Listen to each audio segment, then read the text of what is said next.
আসসালামু আলাইকুম, সবাইকে শুভেচ্ছা জানিয়ে শুরু করতেছি। বেশ কিছুদিন ধরে আমি চিন্তা করতেছিলাম কিছু রাজহাঁস পালবো, কিন্তু বর্তমানে দেখলাম যে রাজহাঁসের দাম যে পরিমাণে বাড়ছে, সেই পরিমাণের এই শীত মৌসুমে, বিশেষ করে শীত মৌসুমে রাজহাঁস কিনে পালাটা তেমন একটা সুবিধাজনক না। কারণ শীতকালে পুরো ভরা মৌসুম, যারা হাঁসের মাংস খেতে খুব পছন্দ করেন তারা এই শীত মৌসুমে প্রচুর পরিমাণের হাঁসের মাংস খেয়ে থাকেন। তা বর্তমান প্রেক্ষাপটে রাজহাঁসের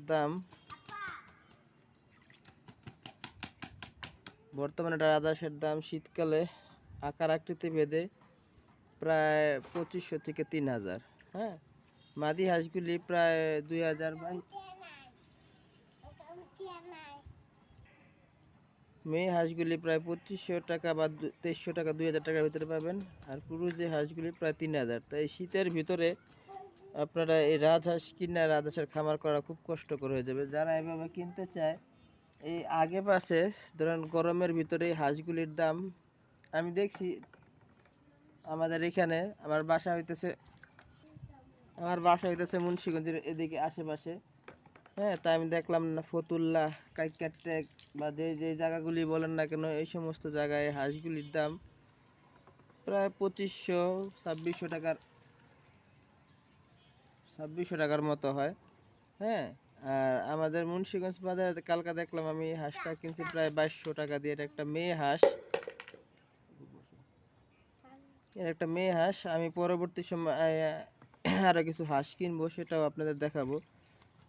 একটা মেয়ে হাঁস, আর মেয়ে হাঁসগুলি ওজনে কিছুটা কম হয়। কালকা কেনার পরে হাঁসটা ওজন দিছিলাম, তাও প্রায় আপনার 3 কেজির মতো হয়েছে।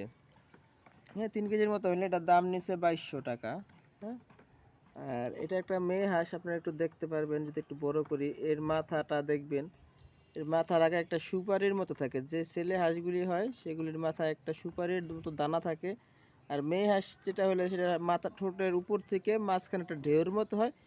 আর পুরান যে মাদিগুলি, যেগুলি 2-1 বার ডিম করছে বা বাচ্চা করছে, সেগুলির মাথাটা দেখবেন আপনারা যে ঠোঁটের উপর থেকে যে সুপারির যে অংশটা, এই জায়গাটার ভিতরে একটা ঢেউ আছে, মানে মাঝখানে কিছু ভাঁজ কাটা আছে, ওটা দেখে বোঝা যায়। আর অনেক সময় দেখা যায় যে পাট্টা, যে রাজহাঁসের বাচ্চাগুলি আছে, পাট্টা বলতে আমরা যেটাকে বুঝাই যে মানে মাঝ বয়সী, হ্যাঁ, 6 মাস 7 মাস, সেই পাট্টা হাঁসগুলিও অনেকটা মেয়ে হাঁসের মতো দেখা যায়। অনেক সময় মেয়ে হাঁসের আর পুরুষ হাঁসের, পাট্টা বাচ্চা হাঁসের ডাক প্রায় কাছাকাছি থাকার কারণে অনেক সময় চিনা যায় না ও বোঝা যায় না। আর মেয়ে হাঁসগুলি হ্যাঁ একটু আকারে ছোট হয়, ছেলে হাঁসগুলি আকারে একটু বড় হয়। সবচেয়ে ভালো হয় কি, বাচ্চা ছোট বাচ্চা যদি কিনতে পারেন সেক্ষেত্রে একটু সময় লাগে। আর যদি মনে করেন যে আপনারা একটু দেখে শুনে একটু পুরান মাদি কিনবেন, সেক্ষেত্রে আপনাদের খরচ কিছুটা বেশি হইলেও ওই ভাজে আর কি খাবার দাবার যা আছে সব কিছু মিলে দিলে আপনারা দেখবেন যে মাঝারি থেকে আপনারা পুরান হাঁসগুলি কিনতে পারলে একটু ভালো। আর পুরান হাঁসগুলি ডিমও কিছুটা ডিমও বেশি দেয়। পুরান যে হাঁসগুলি আছে সেগুলি ডিম একটু বেশি দেয়। প্রথম মনে করেন যে হাঁসে যদি 6টা ডিম দিয়ে থাকে, আর পুরান হাঁসগুলি 8টা দেয়, কোনো সময় 10 থেকে 12টাও দেয়। আর রাজহাঁস আমি আমার মানে কবুতর, হাঁস মুরগি পালার বয়সে বেশ কয়েকবার পালছি, তো আমি দেখছি যে আমার একটা রাজহাঁস ছিল, সে সর্বোচ্চ 14টা পর্যন্ত ডিম পারছিল। আর আপনারা আর বাচ্চা হাঁস দেওয়া পারলে রাজহাঁস বছরে 1 বার ডিম দেয়, সুতরাং বাচ্চা হাঁস দেওয়া পারলে আমার মনে হয় যে আপনাদের খরচ খুব বেশি পড়ে। আর আপনারা যদি মনে করেন যে রাজহাঁসের তেমন একটা লাভ নাই, অনেকে বলে রাজহাঁসে পাইলে এটা করছে সেটা করছে, আসলে রাজহাঁসে বছর অন্তে খায় বেশি। আর ডিম অধিকাংশ হাঁসে 2 বার পারে। তা আপনার কপাল খারাপ হলে, যদি আপনার কপালে যদি 1 বার ডিম পাড়ার হাঁস পড়ে, সেই ক্ষেত্রে তার কিছু বলার নাই, তাহলে আপনার পুরো চালানটাই, বছরের চালানটাই লোকসানের মুখে। হ্যাঁ, আর যদি আপনি একটু বড় হাঁস কিনেন, সম্ভবত যদি পুরান হাঁস কিনেন, সেক্ষেত্রে আপনাদের আমি মনে করব যে লাভবান হওয়ার সম্ভাবনাটাই খুব বেশি। কারণ পুরান হাঁসগুলি অনেক সময় দেখা যায় বছরে 2 বার ডিম করে, অনেক সময় দেখা গেছে আসার কিছুদিন পরও তারা আবার ডিম করে ফেলায়। খাবার দাবার ভালো পাইলে সব কিছু ঠিক থাকলে পারে, কিন্তু বাচ্চা থেকে পালতে অনেক সময় লাগে, প্রায় বছর খানিক। সে এগুলি ভালো মতো ঠিক মতো খাবার দাবার পাইলে বছরে 2বারও ডিম করে। আর পুরানটা কিনলে সেক্ষেত্রে আমি মনে করি ভালো হয়। আর বাচ্চা কিনলে আপনারা মনে করেন যে 6টা কিনবেন, 4টা মর্দা হইতে পারে, 2টা মাদি হইতে পারে। হ্যাঁ, আর যদি একটু খরচ বেশিও যায়, আপনি 3টা মাদি একটা ছেলে আসতে শুরু করলেন মোটামুটি 6-7 হাজারের ভিতরে। তো সেই ক্ষেত্রে আমি মনে করি যে আপনার সুবিধা হবে, অসুবিধা হবে না, কারণ আপনি জানতে পারতেছেন যে আপনার মাদি কোনটা নর কোনটা।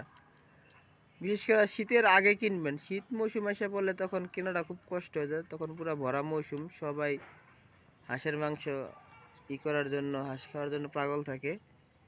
সে সময় আপনি হাঁস কিনা কোনো সময় সুবিধা করতে পারবেন না। এই জন্যই বলি যে আপনারা হুজুকে হুট করে মুখরোচক ভিডিও দেখে রাজাস করবেন না। রাজাস বছরে ডিম পারেই একবার, কিংবা কপাল ভালো থাকলে 2বার, তাও 6, 7, 8টার বেশি কোনো সময় পারতে চায় না। এজন্যই আপনাদের বলবো দেখে শুনে বুঝে তারপরে হাঁস করবেন। আর যাদের বাসা উন্মুক্ত জায়গা আছে, পুকুর পাড় আছে, মাঠঘাট আছে, তারা আপনারা পারলে পালতে পারেন, কারণ রাজহাঁস প্রচুর পরিমাণে ঘাস খায়। ঘাস এদের প্রধান খাবার। এই ঘাস যত খাইব আপনার দানাদার খাবার তত কম লাগবে। আর দানাদার খাওয়ায় রাজহাঁস পাললে আপনার বছর শেষে দেখবেন যে আপনার চালানার লাভ কাছাকাছি, খুব একটা বেশি লাভ হইতেছে না। যদি ঠিক সময় ডিম ডুম পারে, বাচ্চা করলে, একটা বাচ্চা আপনার মনে করেন যে 400 টাকা পিস বিক্রি করলে, 8টা ডিম পারলে আপনার মনে করেন কত, 6টা 4800, মনে না হিসাবটা ভুল করলাম, 600 টাকা পিস করলে 6টা 4800, 4800 টাকা এক বছরে একটার কাছ থেকে যদি শূন্য সাইজের বাচ্চা বিক্রি করেন। আর যদি 2-3 মাসের বাচ্চা বিক্রি করেন, সেক্ষেত্রে আপনারা 1000-1500 টাকা পিস বিক্রি করতে পারবেন। তাও গড়ে পড়তে তেমনটা লোকসান হয় না আমি মনে করি, যদি আপনারা পালতে পারেন। বাকিটা আপনাদের ইচ্ছা। ওই মুখরোচক ভিডিও দেখে আমি মনে করি না পালাটাই ভালো, কারণ এতে আপনার লোকসান হয়।